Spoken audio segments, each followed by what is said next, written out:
हे जन्म मरणं मूलं अहंकारं पापात्मा मित्रं तजंत सतरं दृढ़ंत अनेक माया विस्तीरने। ਇਹ ਅਹੰਕਾਰ ਤੈਨੂੰ ਦੁਸ਼ਮਣ ਬਣਾਣੇ ਹੀ ਆਉਂਦੇ ਨੇ, ਮਿੱਤਰ ਬਣਾਉਣ ਦੀ ਤੈਨੂੰ ਜਾਚ ਨਹੀਂ।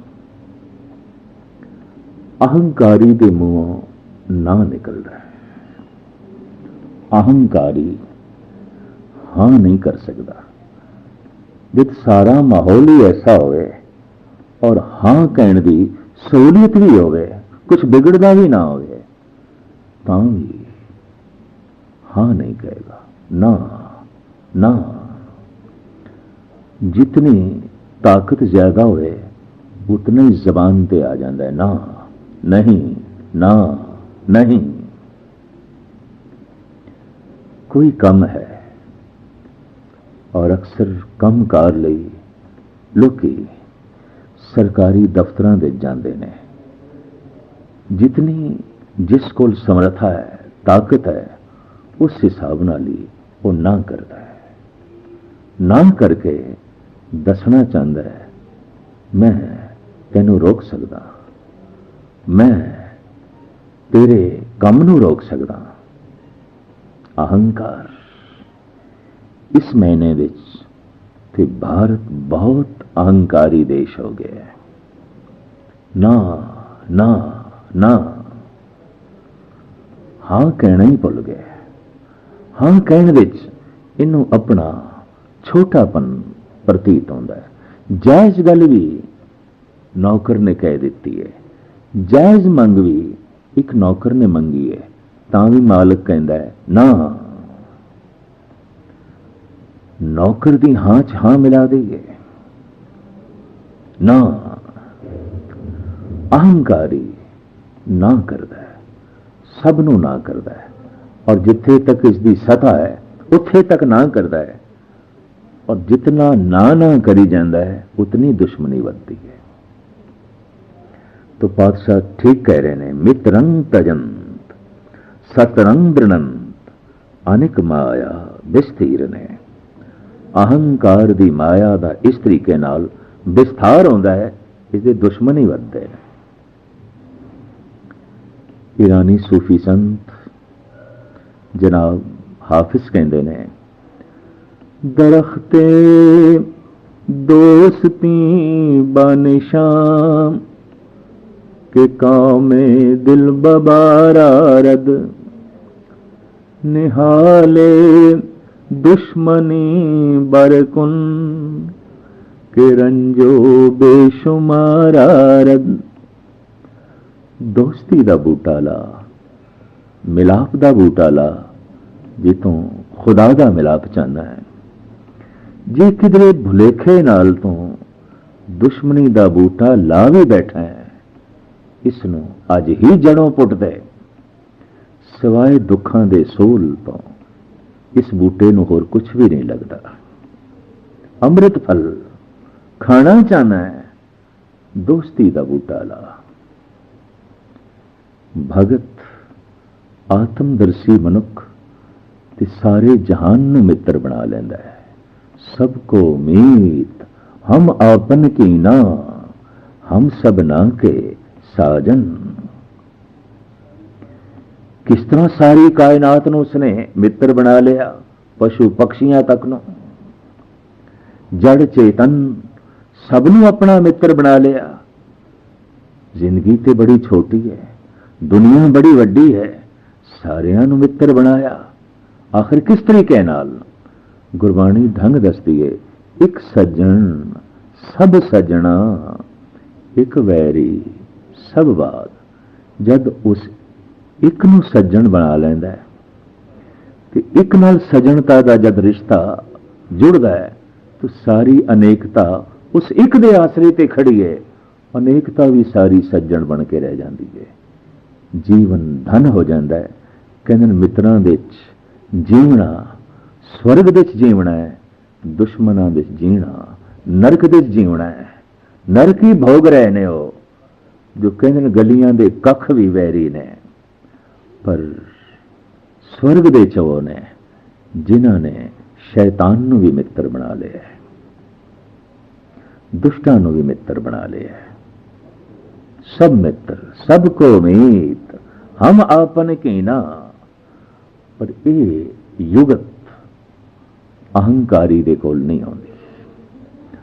अहंकारी जे अस्थूल ढंग नाल नहीं, अगर वो धार्मिक है तो सूक्ष्म ढंग नाल चोट पहुंचावेगा। बड़ी सुंदर एक गाथा है। एक संत बैरागी जंगल विच कुटिया बना साधना विच लीन है, ते साधना सारी सिर्फ हंकार नूं मारन वास्ते है। और जिस दिन अहंकार मरदा है निरंकार प्रगट होता है। अहंकार जितने चिर तक है जन्म ते मरण चलता है, और जैसे निरंकार प्रगट होता है जन्म मरण मिट जाता है। सरा साधना विच लीन ये योगी ये संत। एक राजा आया दर्शना लई, तपस्या साधना दी बड़ी दूर दूर तक धुम पई। बहुत तपीश्वर है, बहुत जपीश्वर है, बड़ा संजमी है। राजा दर्शना लई आया है। दर्शन कर राजा प्रसन्न होया है। उसने एक बड़ी कीमती मोतियां नाल जड़त पोशाक चोला भेंट कीता। भावें साधु कहन लगा हुण असी इस तरह के चोले पहनना छड़ दिता है, असी ते तन दिते सिर्फ कमली धारण करते हैं। पर वो राजा कहन लगा आखिर मैं खाली हथ किस तरह जो है आप दे दर्शन करा, ये नजराना है, ये भेंट है, चलो नहीं पाना आप रख लो, दे देना किसी को। राजा ये नजराना रख के चला गया। कुछ दिनों बाद इस त्यागी वैरागी साधु का एक मित्र, गूढ़ा मित्र, बचपन का दोस्त, और वो भी साधु सी, वो भी तपस्या कर रहा सी, मिलन लई आया है। गालबन 10 मील की वाट पैदल चल के ये जंगल विच संत की कुटिया कोल पहुंचे है। दूरों वेख इस संत ने स्वागत किया है और सत्कार मान नाल बिठाया है। रस्मी गुफ्तगू तो बाद जो भिक्षा तो भोजन आया सी वो छकाया है। रात बड़े सोहने ढंग नाल प्रभु चर्चा करदे बतीत हुई। सवेरे इस बैरागी साधु ने कोई 3 घरां विच जाना है, नाल दे पिंड। उन्होंने अपने घरां विच चरण पाण लई बुलाया है। ये बैरागी साधु आए हुए मेहमान मित्र नूं कहंदा है भी इत्थे कलियां बैठे हाँ, तुसी तंग हो जाओगे, आओ मेरे नाल चलो। मैं 3 घरां विच जाना है, तुसी मेरे नाल चलो, फिर वापस आ जाते हैं।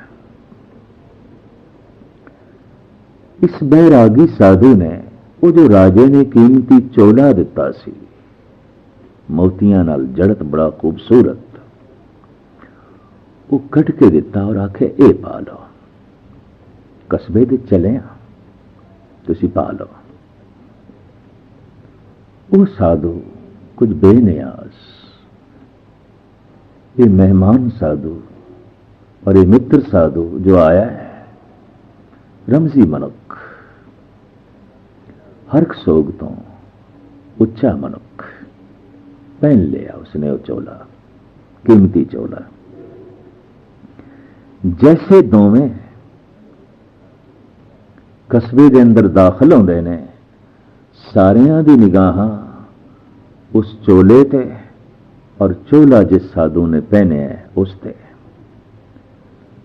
दुखी हो गया है बैरागी साधु है। कल तक मैं जब इस कस्बे विच आउंदा सी, सारियां दियां निगाहां मेरे ते, अज ये निगाहां फिर गईयां ने।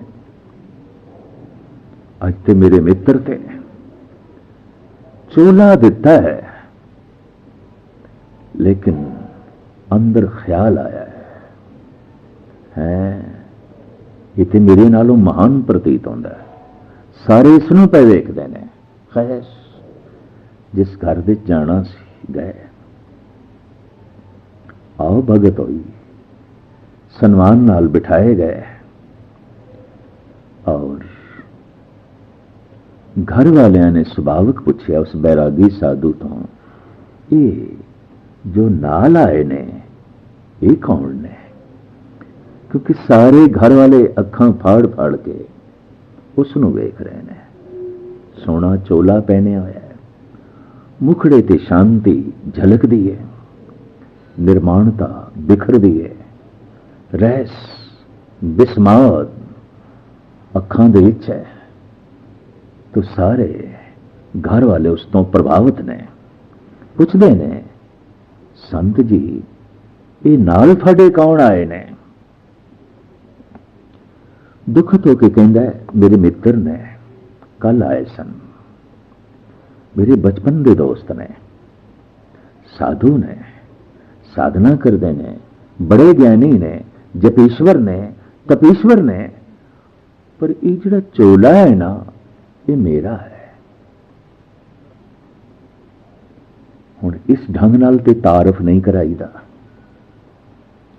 लेकिन अहंकार उबल पिया, बुलवा दिता अहंकार ने, मेरा है चोला, मेरा है। खैर जब उस घर तो रुखसत होए, उस मेहमान साधु ने कहा, मित्र तू कपड़े पवा के भी मैनू नंगा कीता, चोला पवा के भी तू मेरे कपड़े उतारे। कोई इस तरह तारुफ कराई दा है? खैर माफी मंगण लग पिया। कहने लगा, नहीं, अचानक मेरे मुंह में बोल निकल गए, तुसी बुरा ना मनाओ, बुरा ना मनाओ। दूसरे घर गए, दूसरे घर वालों की भी निगाह इस साधु पे, अखां विच रमज है, बिस्मात है, चेहरे ते शांति है, और सब तो वड्डी गल जिस तो ये घर वाले प्रभावित हो रहे हैं, इतना कीमती चोला, इतना सुंदर चोला। तो दूसरे घर वाले ने भी यही पूछा, संत जी ये नाल कौन महात्मा आए ने, ये कौन ने? तो एकदम बोल पे, मेरे बचपन के दोस्त ने, बाल सखा ने और साधु ने, तपस्या करने ने, ज्ञानी ने। रह गई इस चोले की गल, ये चोला मेरा नहीं है, मेरा नहीं है, इस दे विच ही वो कह गया है, मेरा है, मेरा है, मेरा है। खैर उस घर तो ज्यों निकले, ये बैरागी साधु फिर माफी मंगदा है, मित्रा मैनू इस तरह भी नहीं कहना चाहिए सी, पर निकल गई है गल, तू सहन कर ले, बर्दाश्त कर ले, हुण मैं नहीं कहांगा। तीसरे घर गए, आओ भगत हुई, बिठाए गए, पर वो चोला तीसरे घर दे भी सारे मनुखा प्रभावित कर रहा है। नर नारी बच्चे सब प्रभावित उसे साधु ਨੂੰ देख रहे हैं। ਸਵਾਲਕ ਪੁੱਛ ਲਿਆ, ਸੰਤ ਜੀ ਇਹ ਨਾਲ ਕੌਣ ਆਏ ਨੇ, ਇਹ ਕਿਹੜੇ ਸੰਤ ਨੇ? ਤਾਂ ਹੁਣ ਤਾਰਫ ਕਰਾਂਦਾ ਹੈ, ਮੇਰੇ ਬਾਲ ਸਖਾ ਮਿੱਤਰ ਨੇ, ਜਪੀਸ਼ਵਰ ਨੇ, ਤਪੀਸ਼ਵਰ ਨੇ, ਗਿਆਨੀ ਪੁਰਸ਼ ਨੇ। ਪਰ ਰਹਿ ਗਈ ਇਹਨਾਂ ਕੱਪੜਿਆਂ ਦੀ ਗੱਲ, ਇਸ ਚੋਲੇ ਦੀ, ਮੈਂ ਇਸ ਦੀ ਗੱਲ ਨਹੀਂ ਕਰਨੀ। ਨਾ ਗੱਲ ਕਰਕੇ ਵੀ ਕਰ ਗਿਆ। जब उस तीसरे घर तो रुखसत हुए, कुटिया च पहुंचे, इस मेहमान साधु ने, इस दोस्त साधु ने चोला उतार के अगे रख दिता। आखिया, 3 दफा तू नंगा कीता है, पहले अपना चोला, और 4थी दफा मैं आप ही उतार देना। 3 दफा तू उतरवाया है, 3 दफा तू नगन कीता है। अहंकारी अपने मित्र का भी मान सन्मान बर्दाश्त नहीं कर सकता। अहंकारी अपने गुरु की महानता भी बर्दाश्त नहीं कर सकेगा। वो मित्र ਨੂੰ छुपाएगा। मां बाप गुणवान ने तो उन्होंने पिछे सुटेगा। विद्या गुरु है या अध्यात्म गुरु है, उसनों भी हंकारी छुपाण की कोशिश करेगा, पिछे सुटेगा। महाराज की बाणी बड़ा सुंदर फरमान कर दिए, जो गुरु गोपे अपना ते नर बुरियारी। ये बड़े बुरे पुरुष होंदे ने हंकारी, गुरु को भी छुपाते ने। क्यों? फिर मेरी मैं, मेरा वडपना फिर किथे? तो ये मित्र नूं छुपाते ने, पुत्र नूं छुपाते ने अगर गुणवान है। मां बाप ਨੂੰ ਪਿੱਛੇ ਸੁੱਟਦੇ ਨੇ, ਸਿਰਫ ਆਪਣੇ ਆਪ ਨੂੰ ਹੀ ਅੱਗੇ ਕਰਨਾ ਇਹਨਾਂ ਦੀ ਜ਼ਿੰਦਗੀ ਦਾ ਲਕਸ਼ ਹੈ। ਔਰ ਯਤਨ ਕੋਸ਼ਿਸ਼ ਇਹ ਵੀ ਹੁੰਦੀ ਹੈ, ਰੱਬ ਨੂੰ ਵੀ ਪਿੱਛੇ ਸੁੱਟੀਏ, ਪਰਮਾਤਮਾ ਨੂੰ ਵੀ ਪਿੱਛੇ ਸੁੱਟੀਏ। ਹਰਨਾਕਸ਼ ਨੇ ਪਿੱਛੇ ਸੁੱਟਣ ਦੀ ਕੋਸ਼ਿਸ਼ ਕੀਤੀ ਸੀ। ਨਮਰੂਦ ਨੇ ਕਹਿ ਦਿੱਤਾ ਸੀ, ਕੌਣ ਹੁੰਦਾ ਹੈ ਖੁਦਾ? ਮੈਂ ਖੁਦ ਖੁਦਾ ਹਾਂ। ਤੋ ਅਹੰਕਾਰ अपने तो वड्डा किसी ਨੂੰ भी नहीं मन सकता। अहंकार जींदा है, मैं आश्रित तू तो बिल्कुल भुल जाता है। एक उर्दू शायर ने बड़ी सुंदर नज़म लिखी है, बकरे दे बोल नूं अगे करके। ते बकरे दा बोल है मैं मैं मैं। इसे नूं आधार बना के इस शायर ने बड़ी सुंदर कल्पना की है। फखर बकरे ने किया बस मेरे सिवा कोई नहीं, मैं ही मैं हूं बस जहां में दूसरा कोई नहीं। जब न मैंने तर्क की बेमाया बेअसबाब ने, फेर दी तब जल के गर्दन पर छुरी कसाब ने। कसाई दे छुरे हेठ आ गया, ने जबा कर दिता, सिर वड दिता। गोश्त हड्डी और चमड़ा जो था जिसमें जार में, कुछ लुटा कुछ पिस गया कुछ बिक गया बाजार में।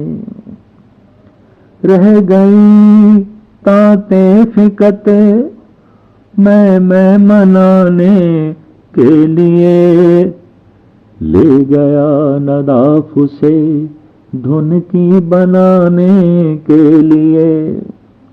आंद्रा रह गई, सुट दित्तियां गईयां, बाकी तो सब कुछ कम आ गया।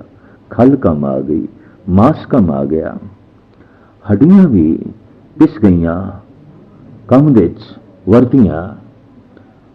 केवल आंदरा बच गईयां। ये नदाफ चुक के ले गया जो रूई पिंजदे ने धुनकी दे नाल, और धुनकी दी जिहड़ी तंद लाई जाती है वो बकरे की आंत आती है, अंदर आती है।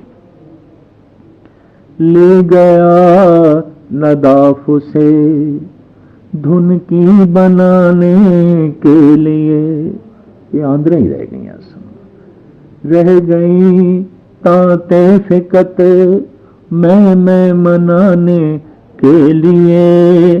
ले गया नदाफ से धुनकी बनाने के लिए, ज़र्ब की सोटों की जिस दम तांत घबराने लगी।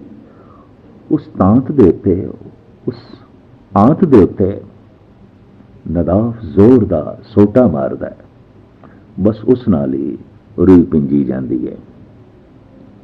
ज़र्ब की सोटों की जिस दम तांत घबराने लगी, मैं के बदले तू ही तू की बस सदा आने लगी। हुण उस आंत दे चो सोटे दी ज़रब नाल निकल रहा है, तू ही तू ही तू ही तू ही तू ही तू ही। कोई इतनी कुर्बानी करे, साधना करे कि साधना विच लीन मनुखां दी कदमां नूं खाक ते अपने मस्तक नूं रगड़े,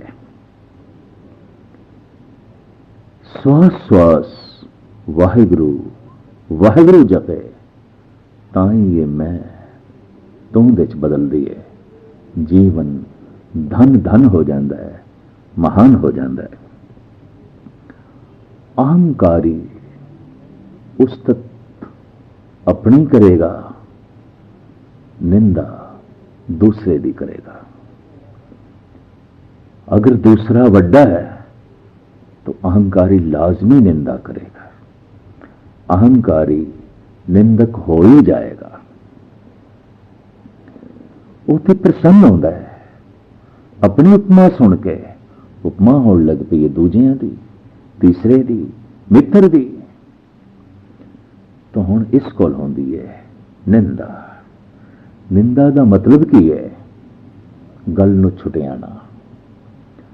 और अक्सर मनुख उसे दी ही निंदा करता है जो किसी गल विच उस नालों अगे होवे, गुण दे विच, कला दे विच, ज्ञान दे विच, शील संजम दे विच, या फिर प्रभु की बंदगी दे विच, या संसारी तल ते ले लो सता दे विच, धन दे विच, स्वप्न दे विच, किसी भी पक्ष तो जो अगे है, अहंकारी उसकी तारीफ नहीं कर सकता। अहंकारी सच नूं सच नहीं कहेगा, अहंकारी निंदा करेगा। और अहंकारी बड़ा प्रबल निंदक होता है, छुटियाण की कोशिश करता है, घटाण की कोशिश करता है। भगत नामदेव जी,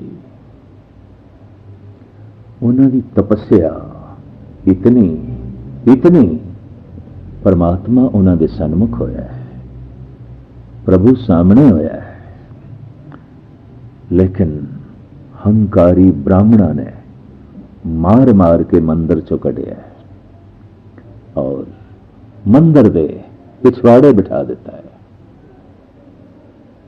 मारे मारे कढ़े, ये बेचारा मंदिर दे पिछे बैठ गया।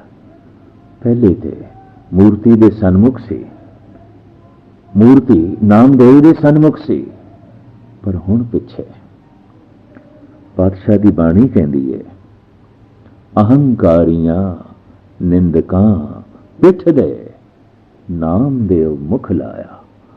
अहंकारी निंदक होंदा है और निंदक ते अहंकारी दी तरफ परमात्मा दी हमेशा पिठ होंदी है।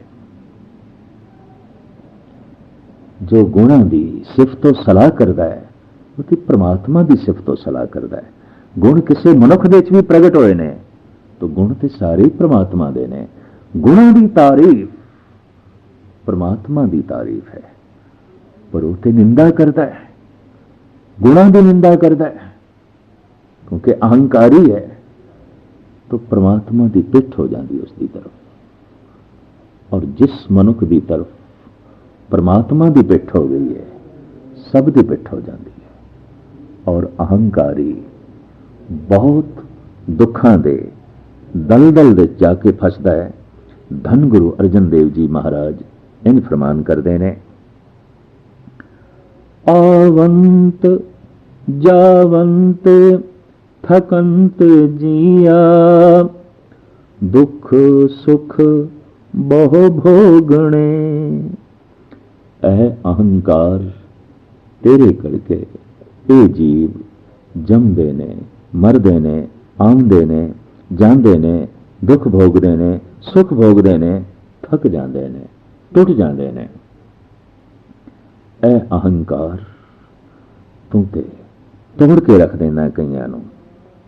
ब्रह्म भयान उदयान रमणं, महाबिकट असाद रोगणे। ये बड़ा असाद रोग है। अहंकारी उसके हालात ऐसे बन जाते ने जैसे भयानक जंगल उद्यान दे कोई रमण कर रहा होवे, भरमण कर रहा होवे। क्योंकि अहंकारी दे गूढ़े मित्र नहीं रह जाते, उस तो सब दूर हो जाते हैं और अहंकारी कल्ला रह जाता है। और ऐसा रह जाता है जैसे उद्यान दे भयानक जंगल दे मनुख तनहा रह गया होवे। असाध रोग है, किसी वैद को इसकी दवाई नहीं है, कोई इलाज नहीं है। तो इस श्लोक की अखीरली पंक्ति विच धन गुरु अर्जन देव जी महाराज इन फरमान करते हैं, वैदं पार ब्रह्म परमेश्वर, आराधनानक हर हर हरे। है वेद, है हकीम, कौन? परमात्मा। केड़ी दवाई है उसदे कोल? बस परमात्मा का नाम ही दवाई है। और ये दवाई किधरों बाहरों नहीं लानी, किधरों बाहरों नहीं लभनी। ये दवाई भी अंदर पई है, इस तरह जैसे कि अहंकार रोग अंदर पे है। हमें दीर्घ रोग है, दारू भी इसमें है, पर इसका यह मतलब नहीं दारू नहीं है। अहंकार अंदर है, औषधि भी अंदरों है। मैं अंदरों निकल रहा है।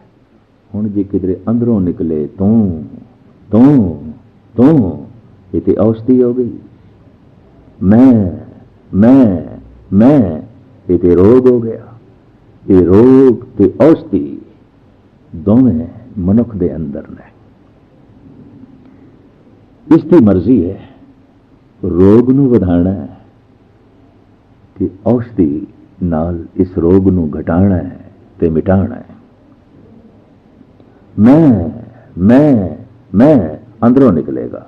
मेरा धन, मेरी कुल, मेरा रूप, मेरी प्रभुता, मेरी जात, मेरा कुल अंदरों ही निकलेगा।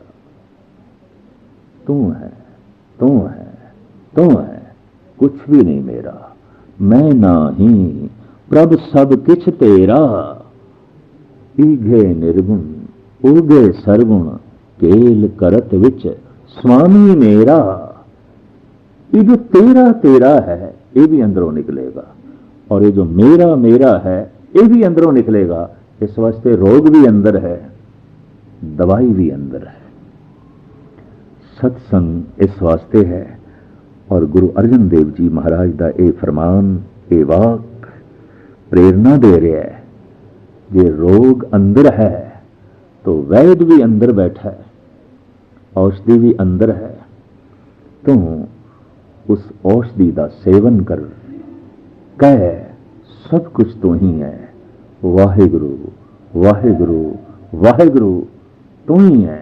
जितना कहता जाएगा उतना मैं मिटता जाएगा, और जैसे हंकार पूर्ण तौर पे मिटेगा वैसे निरंकार पूर्ण तौर पे प्रकट हो जाएगा, और तू निरंकार का रूप हो जाएगा, ईश्वर का रूप हो जाएगा। गुर कृपा जय नरको कीनी, ते ए जुगत पछानी, नानक लीन भयो गोविंद स्यों, ज्यों पानी संग पानी।